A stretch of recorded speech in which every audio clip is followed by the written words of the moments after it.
The Ohio River often leaves its banks this time of year, of course, but this time the water is going higher than we've seen for the last several years. And as the water goes up, more areas near the river get cut off. Local 12's Rich Jaffe is live in Anderson Township with a look at how things are going there. Rich? Cami, the river has been coming up dramatically here along Cincinnati's east side. We're right at Sutton and Kellogg, or 52. This is the area between Coney Island and Belterra Park, and as you can see, this road is completely closed. Now, to give you a sense of just how fast this water has been rising, this stick right here, I put into the dirt at noon when we were out here doing a live shot. Now take a look at where the water is. That was just on the edge of the water, the front leading edge of the water. Now, it's all the way up here. It has come up that much in just 6 hours. With the rising river, Belterra Park is close to becoming an island. Access from the westbound section of Kellogg is already choked off. From the eastbound side, it's also down to just 2 lanes. Other roads like 4 Mile and 8 Mile, coming off the hills down to the river, are also cut off by floodwaters. Heather Diefenbach's family was forced out of their Riverside home last week when the river rose the first time.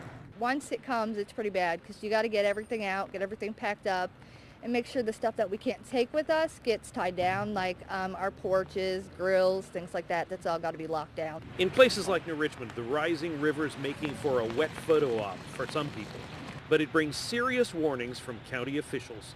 Water is a very heavy compound. It weighs 62.4 pounds per cubic foot. If that's moving, you've got a lot of water moving, it can knock your car right off the road.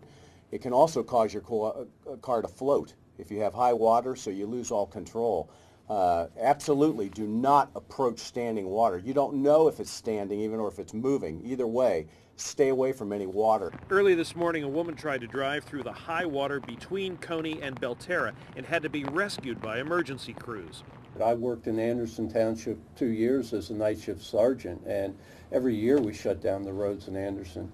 I mean, it's natural to happen this time of year as we, go from winter to spring, and we're going to be shutting down some roadways.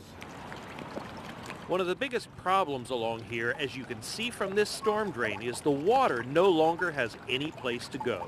You always tell your kids and you tell your friends and your family and neighbors, do not drive through standing water. Absolutely not. It's deadly. Now, I'm guessing that what you're looking at there, that is flow coming up from probably a storm drain underneath all of that runoff. And it's right on the edge of what normally is Coney Island's Sunlight Pool. It's hard to imagine that in a few months there will be people swimming and having a good time in that same area in fresh, clean water, because right now there isn't very much sunlight out here and there's no pool, more like a lake.